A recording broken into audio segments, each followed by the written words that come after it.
Everybody, this Prophet Mahmoud representing all the cast offs worldwide. You don't know what the cast off is. The cast off is being who you are, even when it's unpopular, when your thoughts and what you stand for is different in the crowd. I appreciate everybody who tuned in or tuning in.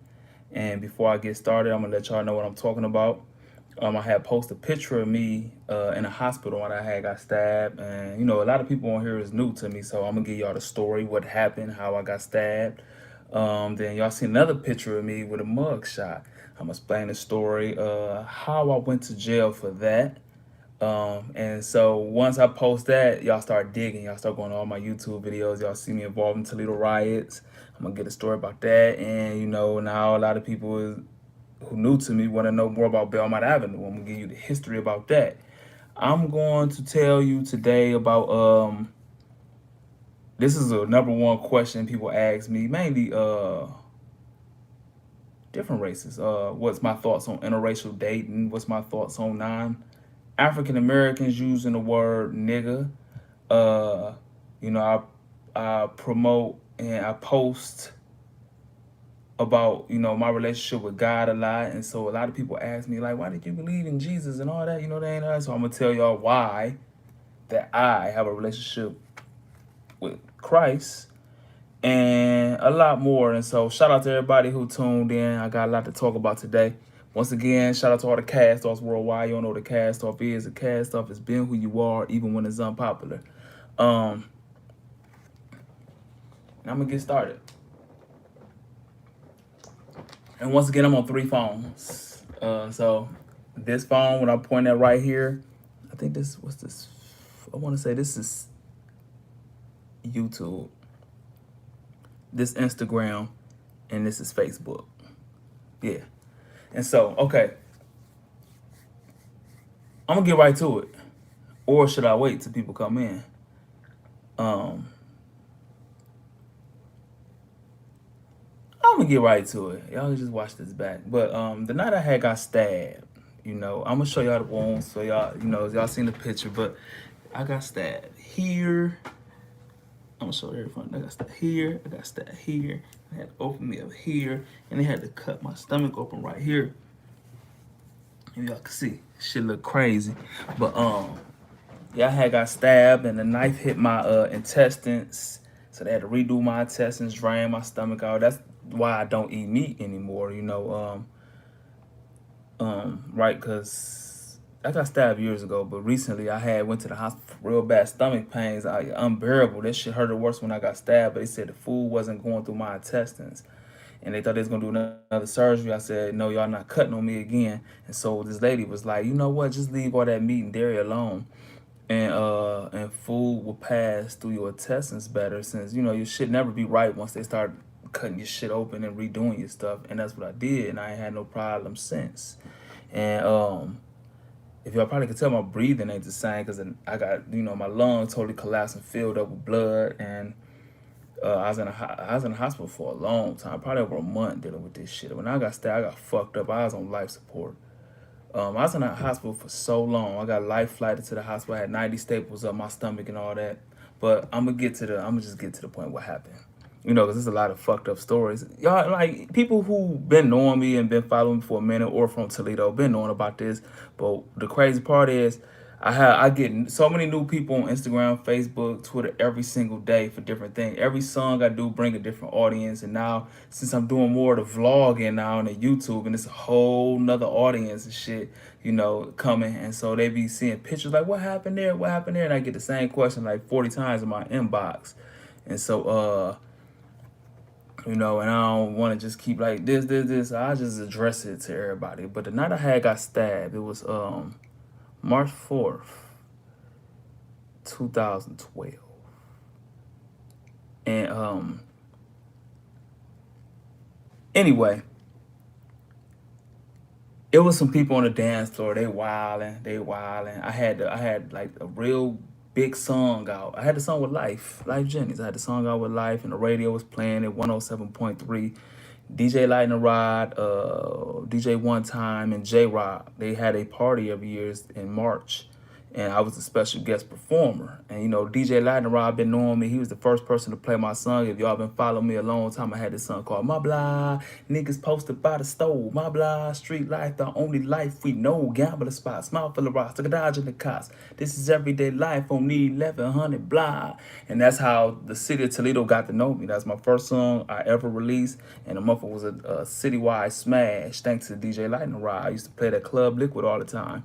I know y'all looking at my eye. My eye fuck. Every time I'm in the light, my eyes just get low and red. Anytime I look at my phone, and I got a light behind this so y'all can see me better. But anyway, I owe DJ Lightning Rod. So anytime he asked me to perform, I'm there. And J Rock and DJ One Time used to always play me on the radio in Toledo. They was the first people to play me on the radio. And so whatever they ask me for, I'm gonna do. So I go to the birthday thing, and DJ Lightning Rod like, man, look, man, you too known of a figure in this city now not to be sitting in the VIP where you can't be on the floor all the time and all that shit. Here go me, I'm out there, I'm on the floor, you know what I'm saying? I'm having the best time of my life, cause I'm just having the best time of my life, you know what I'm saying? I don't know what it was. Like I must knew I was about to die or something that night, but I was having a good time, man. We rode the party bus there. It ain't like we went deep from my block. It's only me and Mike Wheatley. It was a couple people from my neighborhood there, but overall, back then, the South Side really didn't lead the South Side. We stayed in our own shit. We stayed at Fredell's or the Mirage. We really didn't go out to all those citywide, at least the street people from the South Side. I can't speak as, I can't speak for everybody, but the people I know from the South Side, the people I deal with on a daily basis, one too many niggas off Belmont going to no shit like that. One too many niggas from the Nine. The Nine weren't even allowed to go on people's shit back then. You know what I'm saying? The Nine was some badass motherfuckers, man. Everywhere Wax and Skilo and all them went, man, they was beating people ass and shit, so they weren't even allowed and shit. But God bless Wax. But anyway, so it's some people, they on the dance, they wilding, they throwing up gang signs. This supposed to be a dressy event, and so they tripping, they wilding.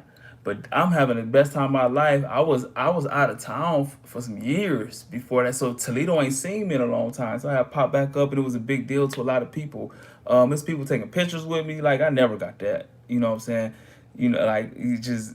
My neighborhood loved me. Toledo always frowned upon me for some reason, But like this, I've been gone for a minute. They kept my shit in the radio on rotation in the radio, so a lot of people taking pictures with me, and a lot of people happy to see me. I'm having conversations, people giving me hugs. It was just a good time, good vibe. But these one niggas on the dance for a while, and I'm hearing them saying, man, why they keep playing these niggas shit? They ain't playing our shit. So they on bullshit automatically. So the dance floor kind of cleared out, let these dudes have the dance floor.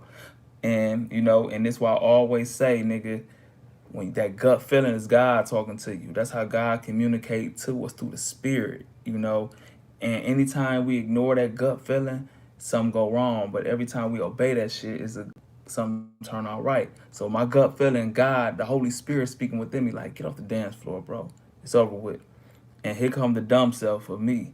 Here come my mind. When you fight your spirit with your own mind, my mind like, man, fuck these niggas. There ain't nobody moving me nowhere, nigga. Because in my mind, I know for a fact, I grew up fighting in clubs. Like, I never was a dancer, never been a drinker. I used to go to clubs only to fight, nigga, from the drop zone when I was a teenager. I went just to fight. I know that shit sounds stupid, but I did, and I perfected club fighting. I know for a fact all you do is just keep your one hand, bam, and you just keep, don't go like this in no club, somebody gonna blindside. So you just keep your one hand, your power hand, and you just keep rushing people, boom, boom, like dead serious, and you keep running, you doing out of every crew. If it's 10 people, only 3 really good fighters. The rest of them drunk, or the rest of them just waiting to see what they don't do. But if you hit them and you keep the pressure on them, you could beat up 10 people in the club. I don't know if it work outside the club, but in the club, I don't drink, so I got an advantage. Most people just, so that's in my mind. Just dumb shit like, man, nigga ain't moving me, nigga can't whoop me. Just dumb shit. That's how my dumb mindset was back then. And so one of the girls who I had took a picture with earlier, she came to me like, I don't appreciate you taking pictures with my girlfriend. She said in a hostile voice. I'm like, man, you don't bag up on my face. What the fuck is you talking about?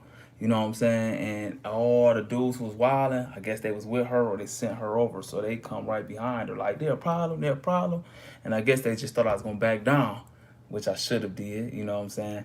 And so I stood my ground, my dumb ass mind. It's about 12 of them, and in my head, I could whoop them.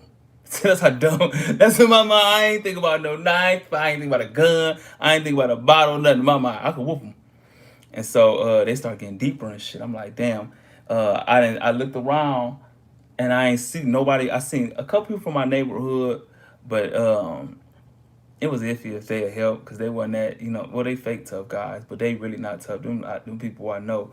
And so I turned my back. You know what I'm saying? I really wanted that was dumb as fuck right there. I turned my back on the crowd. They hit me. Boom. And it was so weak. It didn't even respond. It was so weak. Didn't nobody see it. I could have just let it go. They hit me. I feel like a fucking Nerf football hit me. Where it ain't even hurt hard enough for me to get mad, like an instant reaction. And so I thought about it. And I was like, I ain't going out like that. Y'all gonna have to stomp me out. And so, man, I hit the dude, dropped him. And I told y'all how you rush the crowd. I hit the next dude, he dropped. And now they all on me, all of them. I'm just going. I mastered the club fight. They hit me with bottles, but now my adrenaline going, so I'm not even feeling nothing. I'm really y'all look, and anybody. I'm sure people in here was there because there had to be 1,000 people there, and 1,000 people saw this. So y'all, I'm not making this shit up. You know what I'm saying? And so I'm really blowing through them. But now this is what the chain. Like I was getting hit with bottles. I ain't feel that shit. Bottles hit me everywhere. But it was this girl. I was dancing with her too. That's why I was so hurt. This was a big girl. This girl had about 6'2", shoulders like fucking Ray Lewis. Big ass girl. I'm dead serious. Like everybody laughing on the dance floor and shit. And so I feel sorry for her. This is before the fight. So I feel sorry for her. And they go my simp ass. I feel sorry for her. So I get behind and start dancing, making her feel good. So everybody else start, you know what I'm saying? But this she hurt my feelings because I guess one of them was her brother. So when I turned, she hit me. Now I've been fighting 10 people. I ain't feel none of their punches. I'm blowing through them. Just ask anybody. If y'all, I'm not lying, bro. This shit was in the club, bro. The popping this shit in the city. When I say it was like 8 people laid out, bro, it was 8 of them. But when I turned around, that motherfucking linebacker of a female hit me so hard on my nose, like boom, nigga. I seen Tweety Birds. I seen motherfucking Trump, the Scott high school band and shit. You know what I'm saying? If y'all from Toledo, y'all know Scott used to have a band. I don't know about now, but they used to have that band like some some black college shit, boy, killing. Like, man, I'm seeing the fucking band playing, throwing up the little twirly thing, boy. I'm seeing all kind of shit. I'm about to go out for the count, but thank God my guy Mike Wheatley was there. Man, he cleared that girl. Man, he cleared. That was the first time ever in my life hit a girl. Cause the rest of them, they on retreat mode, but they waiting to see me fall. But that girl, she wasn't clear from Mike. She kind of ate Mike's shit, and it popped in my head. Man, down her ass. I had to clear her ass. First time I ever hit a girl, and that was the last time I ever hit a girl. I had to clear her big ass, bro. And so now the police coming. They didn't see me get hit. They ain't see none of this. Everybody just see me walking around punching people. Because now I'm out of my mind now.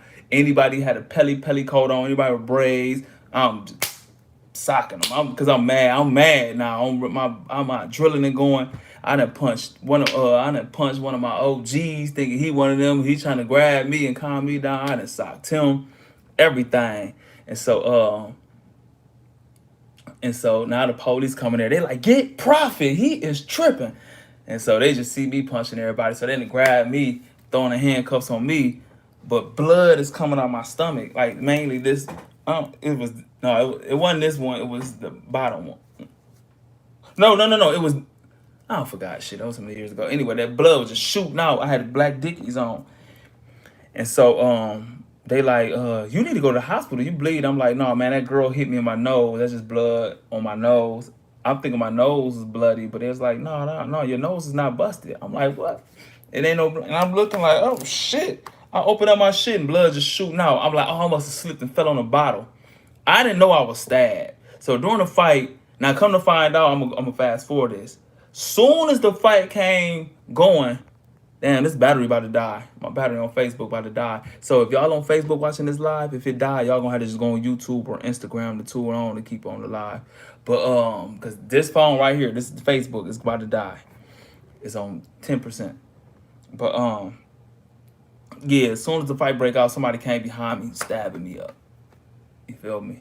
And so, but after that, it really wasn't a lot of pain, but it was just blood everywhere. So they was like, we got to go to the hospital. I'm like, no, man, I ain't dry, man. I'm just tripping or something. I'm still tripping. Like, I clear everybody. And it's like, I was still on some bullshit. I still want to hurt these people. But, so, they take me out. They take me to the hospital. And cause we was in a small town, it wasn't actually in Toledo, it was outside of Toledo, but it was all Toledo people there. And they got me there, blood just everywhere, blood. They like, he not gonna make it. They didn't count on me. I like, he not. This is too much blood. We never seen this much blood. And so so some people come in like, y'all gotta get him out of here. Y'all ain't used to this shit. Put him on a helicopter, life flight him. They said it's a 15-minute trip to Ann Arbor, Mission, 15 minutes to Toledo Hospital. Which one are you gonna go on? I said, I'm from Toledo, Ohio. Just, you know what I'm saying? That's where I'd rather go. I'm still talking like this. I didn't know I was fucked up. It's like, get him out of here in an hour. Get him out of here, because another 30 minutes of this, he going to be dead. He going to bleed out. My last name is Watson. I heard this clear. They said, Watson is going to bleed out. Dead serious. I'm like, oh, shit. Now I'm thinking it's serious. I done called my mama. Hey, ma, I just got stabbed up literally. So everybody was like, oh, okay. And I said, they about to put me in the helicopter. Now everybody, the helicopter, this nigga about to die. You know what I'm saying? About to get life flighted. And so I heard them. I just remember I was on the helicopter. And I remember they saying, we here. I never felt the helicopter take off. We here. And I just woke up like some days later with tubes. They had a tube down my throat, shit up my nose. I couldn't talk, couldn't breathe. I was fucked up. And I remember opening my eyes and seeing my mama right there crying. And so I'm trying to like, when I'm gonna leave, I'm thinking like it's the next day. I don't know what the fuck I'm thinking. I'm thinking I'm about to get out the hospital though.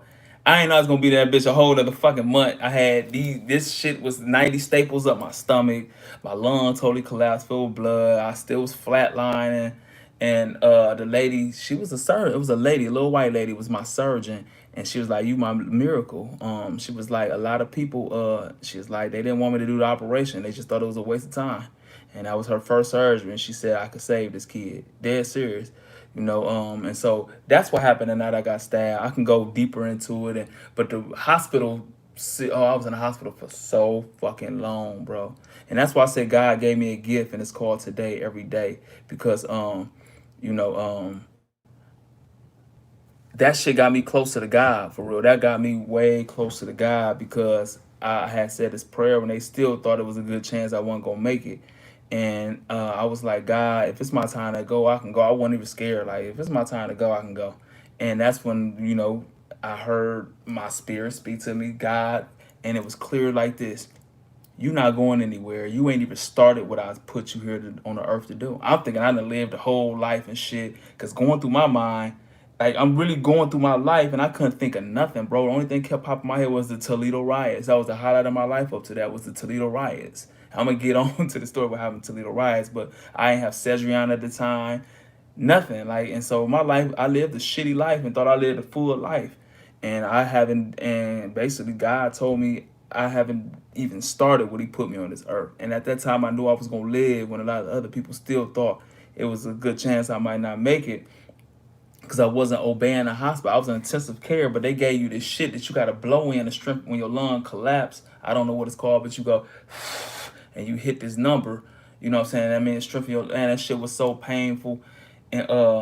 And my homeboy was like, hey, your homeboy Merk died in the hospital, not from that bullet wound, but he died from staph infection or pneumonia, something like that. I don't even know how true it is, and I shouldn't even say that again, because I don't know the facts. But that was on my mind, was my homeboy Merk. And I always thought Merk was my people, my dude since preschool. You know what I'm saying? That's me and Merk was very close.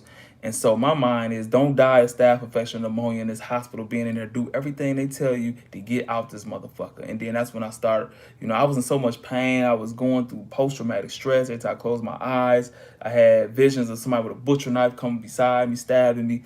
And then once I got out of intensive care, they put me down to regular hospital. And now these people know who I am. They're like, oh, that's the rapper, that's the gang banging rapper. And they treated me like shit.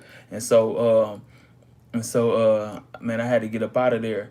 And that's when I started. Cause first I never did drugs in my life. I never smoked weed. I don't drink nothing. And so I got addicted to the IV they shoot. They put me on provolone first, the shit that killed Michael Jackson. And then they lowered me down to morphine and to regular oxys or perk 30s, and they injected that shit.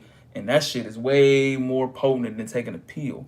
And I was just in so much pain and misery. The area hour, shoot me up. You know what I'm saying? So I wasn't doing anything they say. I was getting addicted to that shit. I know I was, because when I came home from the hospital, nigga, like, I just refused to take anything, and I went through real heroin withdrawals. Like I was on heroin. Like how Ray Charles was in that movie, I was like that when I got home. But that's the story when I got stabbed, and a lot of people ask me because they see that picture, and always ask me why do I talk about God gave me a gift and it's called today. That's why, because after that I really understand that every day is a gift from God. And then I realized a year later, the closest person, y'all see me with my son. That's how I used to have my nephew, little Fred. That's my sister's son. But we was raised in the same household, and Fred was like my son.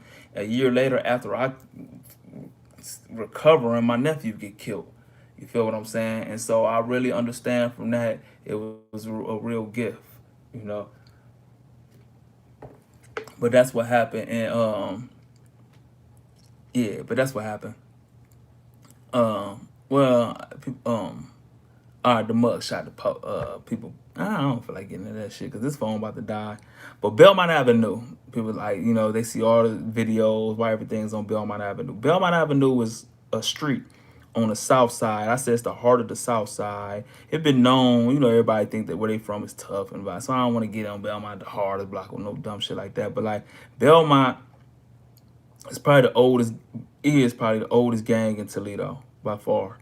It always been known as a real bad block. And like some of the biggest drug dealers ever came from that street. Some of the most known tough guys or gangsters or fighters or killers come from that street. But on the other hand, some of the most known basketball players in our neighborhood, Dante Mays, Jamal Mays, come from that block. And now, I mean, the top rappers and like some of the most known rappers, from me, probably the first one to get it known, and from to YM to Super J and Baby J and Cube, Lil Ice, DBR. But it always been like, and the reason why it's a masculine block, it's a real masculine place. But anyway, Belmont Avenue,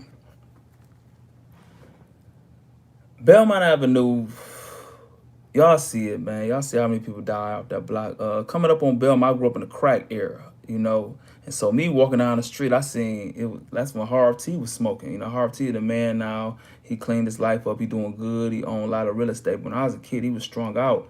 And you would just see Harv jump out the window like somebody chasing me. Dead serious. You just seen, that was the middle when crack first hit, and it was crazy. It was just crackheads everywhere. But then in the '90s came. If y'all see my documentary, that's when Fred, Quincy, and Dion, all them was living. Just in 1 month, I watched the whole generation before me disappear. Fred, Quincy, and Dion all got killed. So that's that within a month. That's why, and I grew up on the corner. Fred, Quincy, and Dion died the same month. You know what I'm saying? That's when I was 11. And if you fast forwarded, Fred, which was Fred Carter, got killed by the police. His son, 20 years later, which was my nephew, little Fred, he got killed.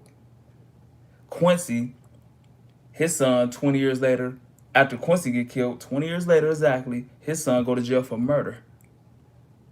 You feel me? And so that's the kind of place it is. And my family was the first black people to move on Belmont in 1942. Actually, it was a good neighborhood in the 40s. It was an all Polish neighborhood. And my granddad came from Burnt Corn, Alabama. He moved to Detroit, find a job at Sears in Toledo, was going back and forth. And I don't know how he ended up renting a house on Belmont. But when that first black man moved on Belmont, all the white people left and gave the property up. And then more blacks start moving in, and then wherever niggas go down, go to neighborhood, and it turned into a fucking jungle, the worst place you could actually raise a kid. I probably been into just in my lifetime, just on Belmont alone, we probably got 60 members who got killed.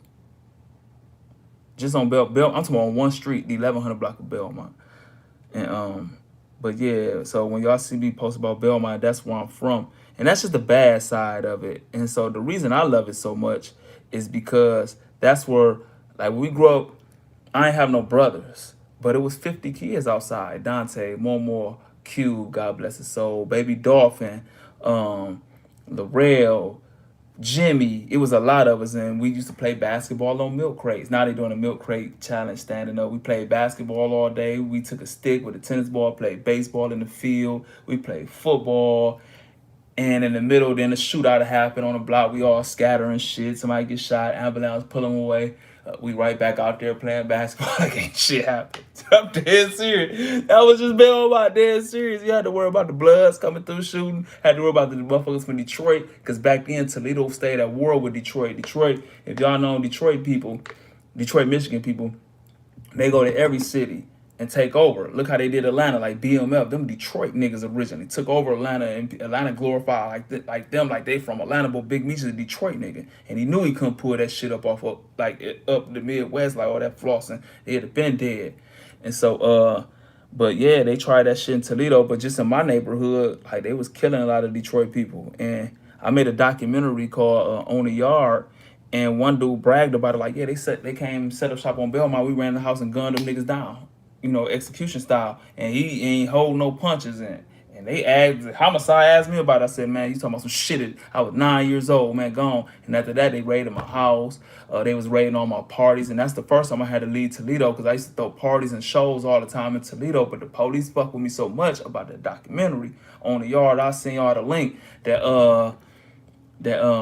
yeah, I had to get the fuck out of Toledo. I couldn't make no more money. I was getting harassed by the police. And if y'all don't know, that mugshot is the police playing crack on me. Dead serious. I was on Belmont. I had got arrested so many times in 1 month. Because back then on Belmont, you couldn't even stand on the sidewalk. You would go to jail for loitering. If you three of y'all walking, you going to jail for gang-related activity. And if y'all know me personally, y'all know majority of people on Belmont is my real relatives. Like my family. My mama lived right here. Her sister lived right here. My father lived across the street. Like Belmont is really my family.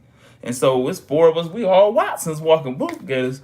Every day in court, you'll see Cedric Watson, Eric Watson, Derek Watson, Laurel Watson, Russell Watson. John, I'm so sick of you Watsons. And me and Russ, the police told me and Russ we couldn't even hang together, bro. Every time they see us together, we was going to jail. And so me thinking I'm a Black Panther, you know what I'm saying? This stuff for Black Panther Party. I got this shit tattooed when I was a kid. Even though I'm in the middle of the block, I'm still reading Black Panther books, Malcolm X books, and shit like that.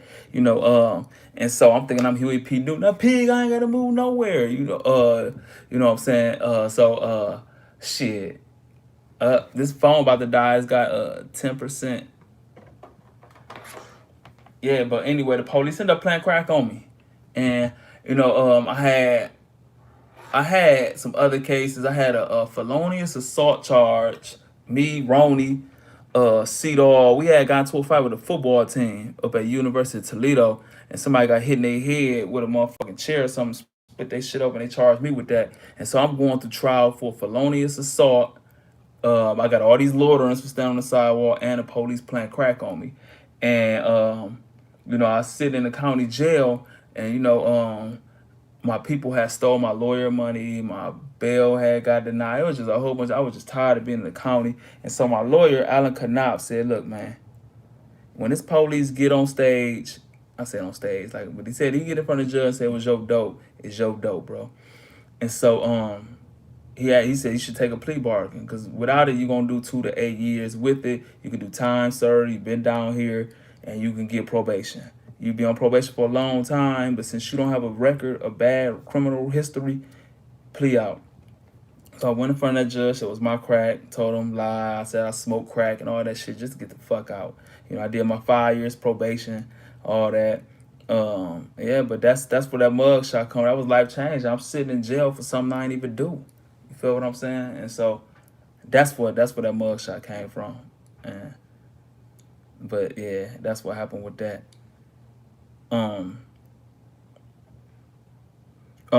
Yeah, one of my funnest game. Like, if y'all know it, like if y'all really from Belmont, let me tell y'all something. The people who always got the most fuck shit, they don't ever be from the South Side. They don't originally be from our neighborhood. Like, I was born on Belmont, nigga. I didn't have a choice to be born on the most fucked up block in the world, bro. And so the people who always come, he ain't this, he ain't that, y'all migrated to the South Side. For real. if y'all know Toledo, Ohio, the South Side is poverty all the way through. Like, it's no good neighborhoods. Like, you go anywhere else, it's decent. The South Side, nigga, you got, well, they tore the projects down. They tore the Brands and the Albertus Browns down. But you got the McClendons, you got the Albertus Browns project, you got the Brent Woodlots projects, you got the Port Lawrence projects, you got Belmont, Avondale, Buckingham, Tecumseh. Like, just bad. Like, the whole neighborhood is just fucked up. You know what I'm saying? And so it ain't like another side of town where you still got some, not like, nigga, the South Side is the dirty South for a reason. Nigga, Libby High School is closed for a fucking reason, bro. Like, when you go to Libby High School, you know you was in straight fucking poverty, nigga. The school tested last in the state forever, nigga. Like, it ain't like, nigga, some schools got good areas, nigga. The Libby High School was fucked up all the way through. Even when you go on the South End, nigga, with the dirty white people and the crazy Mexicans and shit. Not saying race bashing, but I'm saying the white people over there weren't like the white people on Ottawa Hills or the nigga, they was, nigga, going through the same, nigga, they was like living like niggas or below niggas, like for real, like dirty.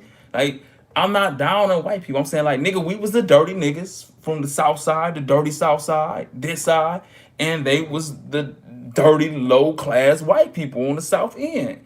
Nigga, y'all could, a white person from the South End will understand exactly what I'm saying. They ain't gonna take offense, nigga. Yeah, nigga, we were fucked up just like y'all. For real. It wasn't no good parts of Libby, nigga. Everybody in that bitch was fucked up. You could take any other school, nigga, was good neighborhoods in them schools. Scott had the O West End areas and shit like that, bro. Dead serious. So,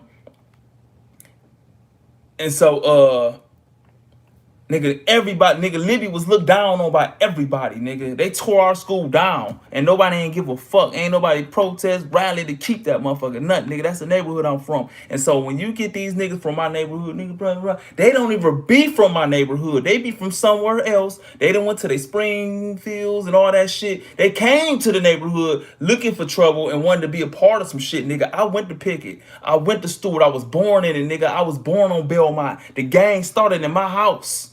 In my house, bro. I didn't join shit, nigga. I was born in it. And so when you get the big head punk motherfucker and you get the other dude who then told on somebody, talking about, nigga, Papa ain't no, nigga, y'all ain't even from my neighborhood, bro. Y'all migrated to my neighborhood. Everybody who be saying little shit got the most issues from my neighborhood. They do not be from my neighborhood. They did not go to Pickett. They did not go to Libby. Y'all migrated. Y'all choose to come to the poverty. Y'all choose to come to the gang. So y'all was it's glorifying to y'all. Y'all, it was fascinating to y'all, nigga. On Belmont, nigga, my part, nigga, my friends, nigga, we was born in that shit, bro. I'm dead serious. And so all, like, you know, it's one nigga who he a tough guy in the neighborhood. He a shooter and been to jail for riot robber and everything. You know, last time I went home, I was, you know, I went home to scrape him. I wanted to beat his ass, you know, cause he, man, prophet ain't this, prophet ain't that. And I just had to let him know, bro, like, nigga, I ain't never in my life said I'm a street nigga. I ain't never, nigga, like, nigga, I've been on Belmont my whole life and did everything under the sun, nigga, like, but my mind was never to be stuck on Belmont forever. My mind was always to uplift my people and get my people out of there because my people didn't have a choice, nigga. We didn't come to Belmont, we was born there. Nigga, I done buried my whole household. Little Fred, Day, Fred, Quincy, Dion. That's my household, bro. Dead, bro. Got killed, all of them before the age of 20, my nigga. That's my household, bro. And so when you get this punk ass nigga, this robber, right? This robber then robbed the nigga come back, fuck him up, take his shit back. This punk ass nigga call the police on him. And another nigga, like, all this, you know what I'm saying, tough shit. You done sent motherfuckers to jail and shit. Like, man, niggas try to take my life, bro. And I ain't go to no police, none of that shit, bro. But not even but I went home to, I'm getting off sidetrack, but anyway. I'm getting sidetracked. But yeah. Let me get off of that, bro. But yeah, but one of my fun, I never had a curfew in my life. Never had a fucking curfew in my whole life. But, you know, we used to play this game on Belmont. Me, Baby Dolphin, Cube, Momo, Larell, Jimmy, And Kenny, if y'all from the block, y'all don't remember Kenny. Kenny was only around for 2 years. He was from Chicago, but he had came. But we used to go through alleys and shit, and we'd find a pit bull or a vicious dog, and we'd let the dog out the gate and get chased and shit. That was my funnest game and shit. Let's go get chased. I know that shit sound crazy, but yeah. But my thoughts on interracial dating, I'm gonna just get off Belmont. But my thoughts on interracial dating, that's the number one I get asked a lot. What I think about interracial dating? I'm gonna ask my opinion changed. I'm gonna just plug this charger up. I hope this shit don't drop. Let me try and turn it. You can't turn your phone while recording. My bad. It ain't changing. My thoughts on interracial dating. I used to think, as a black man dating outside your race, I used to think he was an Uncle Tom. I ain't gonna lie. That was a man, Uncle Tom sellout. But now I understand, man, shit is deeper, bro. Life is too short not to be happy, bro. And I believe it's a deeper connection than just your skin color and shit like that, man. Sometimes you connect with somebody in the spirit, bro. That might be who you need to be with. And so if she love you unconditionally, which is rare to find somebody who unconditionally love you and like you, she a good mother. Who the fuck am I to tell you don't be happy because it might disappoint your race or some shit like that? And so that's my thoughts on interracial dating, man.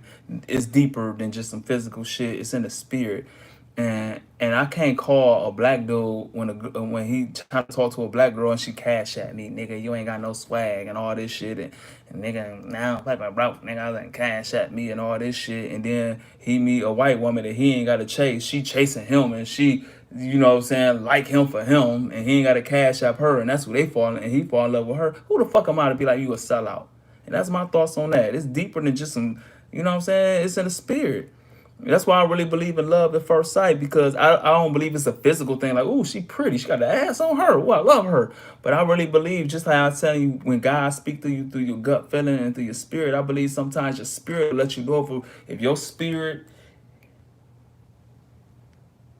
come in contact with a spirit that matches yours and y'all on the same frequency and y'all just hit it off right now. You just know. Like, yo, when that gut feeling hits you on everything, you don't know how you know, but you just know. Like, I meet somebody I don't even like this motherfucker. And I don't know why. And sometimes, all my family and friends think I'm crazy. Like, man, Prophet, you tripping. And so I'll be like, oh yeah, he tripping. I mean, yeah, I'm tripping. And then, I give somebody a chance. I'll be like, oh, he cool. I was tripping. And then down the line, they do some hoe ass shit. But I knew he is a bitch ass nigga. That's my spirit told me that. You know what I'm saying? That's that gut feel. That's the spirit let you know shit that you don't understand why you know. And I believe it's like that with which a person you should be with. And sometimes your spirit just connect. And, it's already hard enough to find somebody of the opposite sex. You feel me? And so why would you cut off, like, okay, like, it's already hard enough, and so you're gonna be like, well, I don't like, I'm cutting them this ring because they too old, or they too this, or they this amount of money, so I'm gonna cut that out. They white, they black, they Mexican, so I'm gonna cut that out. And so you put yourself like, and then you end up just with a motherfucker just to please everybody else. And so I really believe that, like, it's a spiritual connection, man, and you gotta like who like you. Shit, I always say, go where you celebrate it, not where you tolerate it. And so why you keep chasing the motherfucker and they ain't chasing you? Shit, you better go, man. Life is short. I got the scars to tell you, nigga. For real.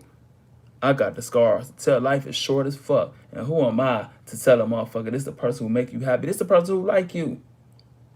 And it'd be a black dude. You know how these black women treat niggas now? Like, shit. Hey, how you doing? Cash at me, nigga. You know what I'm saying? Cash at me, nigga. Get out my inbox, nigga. You ain't got no swing, you know what I'm saying? And then this dude, you know what I'm saying? And then now he mind his business. He gave up on love, man. Black bitches don't like me. That's how nigga talk to the white girl or Mexican, somebody else be like, oh my God, I see your uniqueness. Like, I want to be like, and they be like, oh shit, and she like him, and who the fuck am I to be like? Nah, bro, stick it out. Wait for a sister. Like, I can't be like too short. Shit. Life way too fucking short, nigga. You better be happy with who you with. Shit. That's my thought. That's my thoughts. Damn, man, I don't want this phone to die on y'all. Let me see something. Let me see, can I charge? I cannot. Man, that's my thoughts on this. Do y'all want me to continue, or do y'all want to just pause and get and stop this shit and give y'all the rest tomorrow? It's up to y'all, for real. All right, I got this charger on here now, but I got it sitting up. All right, all right. My thoughts on non-African Americans using the word nigga. Now that I hate. That I hate. I hate. Not just white people. I hate when Mexicans say nigga. I hate when Puerto Ricans say nigga. I hate when Africans say nigga. And the reason why is only niggas in the world is African descendants of slaves, in my opinion. Because in slavery, we came into this country as Africans. And through slavery and stripping us down, stripping us of our natural language, our natural culture, taught us all to self-hate, to hate our black skin. You know, Willie Lynch put in his theory and turned the north side of the plantation get the south side, turned the light slaves get the dark slaves, the men against the women, took the big buck slaves and bred them with the big buck women. Now you got these super big slaves. That's why we got that's why African Americans dominate sports. For real, that's why we dominate sports. The NBA, the NFL and shit like that, because in slavery, they bred certain slaves. You want a big slave, fast slave, pick more cotton, you get this big buck nigga, you get this big buck lady, and you breed them. Fuck if y'all married, what y'all got, we gonna breed y'all like fucking horses, dogs, and we gonna get these big buck kids. If he's a skilled slave and he doing this, he know carpenter and she know, like, we gonna breed them motherfuckers. If they out, like, they bred us like fucking dogs. And you know, taught us all to self-hate. Your dark skin is a curse, your big nose is a curse, your nappy hair is a curse. Hate each other, distrust each other, and worship us. And, you know, and so with all that fucking mental programming, self-hate, you made a whole nother race. We ain't even got our natural skin color no more. I don't look like a fucking African. And out of that, we got a whole new race of brainwashed ex-Africans called niggas. And that's us. Niggas. For real. And it ain't a good word, no word of adherence, nigga. It is a brainwashed slave who hasn't shook his slave mindset. Now, every black man who tried to shake our slave mindset, from Malcolm X to Dr. King to Fred Hampton to the Black Panther Party to everybody, they got knocked off. They wiped them out. Dead serious. And so now when you see rappers smoking on Tuka and the dumb shit, that's just niggas who ain't freed themselves from the slave mindset. And so when so I understand that shit. And so now I supposed to think it's cool the descendants of my slave holder wanna call me nigga like it's cool? No, I don't like that shit. For the Africans who didn't go through the slavery, like, nigga, no, I don't like that. For the Mexicans and all, no, nigga, American slavery is niggas to me. And I just don't like other races just throwing that shit around. We said because we ignorant niggas. We don't know no better. Our mama called us nigga. Our grandma called us nigga. We've been called niggas from this part of our speech. Y'all just heard some rap songs and just like, it's cool, like, nigga. And then to me, any of y'all races, that go for Africans, that go for white people, Mexicans, anybody who ain't the descendants of American slavery. If a descendant of American slaves say, I don't appreciate you calling me that, and in your fucking mind you say, I don't care what you say, I got black friends and they let me say it, I'ma say it anyway. I don't care if it's offensive to you. I don't care what your mama think, your uncle who got lynched and hung and burnt. I don't care about your mama who drunk out of black faucets in Mississippi. I don't care about your people who had to pick cotton for all these years and got stripped out. I don't care if your people, churches got bombed. I don't care if you niggas had to die and fight for us Arabs and everybody over here to have rights and shit like that. I don't give a fuck. I want to say nigga and you can't do nothing about it, nigga. Man, I don't like that shit, and you racist. If a motherfucker tell you I don't like being called that, and you say it anyway, you a racist motherfucker. I don't care how many black dicks you suck or how much black pussy you eat. Nigga, if somebody say I don't like you saying nigga, and you on your high mighty mind, and you say nigga anyway, no, I don't like that shit. I don't like that shit. I don't like that shit. No, I don't like that shit. And I give every person, every white person, every African person, every Arab person, every Mexican person, every non-American slave person who say that shit around me, I don't go off. I just tell them what I just told y'all. And if they say, well, I don't give a fuck, and then I gotta whoop your ass. Dead serious. And I might just hit you with something because you might just beat me up on top of calling me a nigga. I take that shit personal. But I understand, like, if you be like, I'm sorry, you know, because I'm a gentleman. You know. So that's my thoughts about that. It ain't just white people. It's all non-African American people using nigga. I don't like it. I don't like it. I hate it actually. Now people ask me, why do you love and praise Jesus, and Jesus was a slave master and they painted him white and all that and they put Jesus on us to tame. Well, let me tell y'all something, man. Every scripture, everything could be manipulated to make a motherfucker do what they won't do. Anybody who ever studies scripture in their right mind know that Jesus is not white. He was born in Bethlehem. That the white people don't come from there. White people come from Europe. And so I don't ever get off all in that race shit. One thing Jesus taught me, man, do unto others as you won't done to yourself. It don't get no more simpler than that. You know, I laid on my deathbed and I know who responded to me. So all that deep shit y'all talking about, look, man, white supremacy made Jesus white. That's what they did, but we know Jesus ain't white. So I don't get off of that shit. The white man said this, and look, man, you can manipulate any scripture to make that shit fit you. If you that deep, hey, man, to each his own. I don't give a fuck what religion you are, what faith you are. If that shit make you a better father, bro, if that shit make you a blessing to people and change your life for the better, hey, I'm all with that, man. And to me, you a fucking peon. If somebody fix their life for the better and you question the reason why they straighten their life up. And so I don't like that shit, man. Jesus taught me, man, do unto others as you won't done to you, bro. Those without seeing cast the first stone. It made me be more fucking humble, bro. Why you keep throwing stones and judging people like you don't see in yourself? You want to put other people's secrets out, shit like that, like I ain't got shit I don't want nobody to know about, or some shit I'm ashamed that I've done. That's Jesus, man. A real fucking G, bro. You know? So I love you. All that deep ass, man, go on with that bullshit, man. Go on with that fucking bullshit. I don't eat then, I eat that, man. I don't give a fuck, nigga. How do you treat people? Do you do unto others as you want done? I don't give a fuck about your diet, nigga. Shit. Yeah, but that's why I love, like, nigga, for real. Fuck is you? Don't tell me about nothing and you a fucking deadbeat, you peon. Let me get off here because my eye getting lower and lower as I keep staring at this light. Y'all see my eye? Look at that shit. My eye is fucked up. I don't have pink eye. My eyes, every time light be in my eye, is getting lower and lower. But thank y'all for tuning in. I appreciate all y'all. My shit didn't die. I'm out of here. Make sure y'all please subscribe to me on YouTube. I'm not inboxing nobody else any more links. I feel like I be feeling disrespected, man, when somebody be like, man, I love your message in that vlog and all that shit. And y'all don't even share it to nobody.